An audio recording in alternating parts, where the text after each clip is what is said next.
நம்மள பொறுத்தவரைக்கும் அந்த பொண்ணு நம்மள பார்த்துட்டாலே லவ் அப்படின்னு ஃபீல் பண்ணியிருப்போம். உங்க லைஃப்ல யார் சார்? சார் ரொம்ப ரொம்ப வெட்கப்பட வைக்கிறீங்க என்ன நீங்க. நான் படிக்கிற காலத்துல என்னுடைய ஊர்ல பாண்டிச்சேரியில வந்து ஒரு ஹாஸ்பிட்டல்ல நானு ஒருத்தர பார்க்க போறேன். நான் அந்த ஹாஸ்பிட்டல்ல பார்த்துட்டு ஈவினிங் ஒரு 7, 8 மணி இருக்கும். வெளிய வந்துட்டேன். அப்ப அந்த பேஷண்ட்டோடைய கூட இருந்து சொல்றேன், "நீ இன்னும் கொஞ்சம் ஒரு ஒரு 10:00 வரைக்கும் இருங்க. அப்புறமா நீங்க போங்க. நான் வந்த உடனே போங்கன்னு" சொல்றேன். நான் வெயிட் பண்ணிட்டு இருக்கேன். நான் வெளிய தான் வெயிட் பண்றேன்.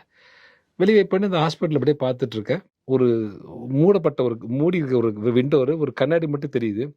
அதுல ஒரு லேடியோட உருவம் மட்டும் நிக்குது, போகுது. நிக்குது, போகுது.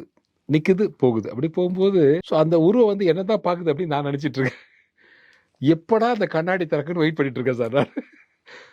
என் ஃப்ரெண்டு வந்துட்டான். வந்துட்டு "நீங்க கிளம்புங்க நான் பார்த்துக்கிறேன். நீ போடா நான் பார்த்துக்கிறேன்டா" அப்படின்னு சொல்லிட்டு அப்போ சொல்லிட்டான். போற மாரி போயிட்டு திரும்பி போயிட்டேன். அவன் மேல போய் படுத்து தூங்கிட்டான். நான் போய் அந்த உருவம் வருது, திரும்ப போகுது. எப்போ இந்த கதவு திறக்கும் பாப்போம் அப்படின்னு நினைச்சிட்டு இருப்பேன்ல. அப்புறம் அது என்னதான் பார்த்துடலான்னு போனா, ஒரு வயசான அம்மா. அவங்க சாப்பாடு குடுக்கறது, போறது, வர்றது, போறது, வர்றது கண்ணாடில ஷேட வந்த உடனே, "ஐயய்ய! இத ஏன் கருமம் இவ்வளவு நேரம் பார்த்தோம்" அப்படின்னு சொல்லிட்டு. ஸோ அந்த மாரி ஒரு ஜாலியா நடந்த ஒரு விஷயம். இது பல நாள் நடக்குது. ஒரு 2, 3 நாள் வந்து என் பசங்கலாம் "இவன் சும்மா உட்கார மாட்டானே இவன்" அப்படின்லாம் பார்த்துட்டு இருக்காங்க. அந்த உருவம் வருமான்னு பார்க்குறேன். அந்த உருவம் வந்து வந்து போயிட்டு இருக்கு. ஸோ வந்து ஒரு ருசிகரமான ஒரு தகவல் தான் அது.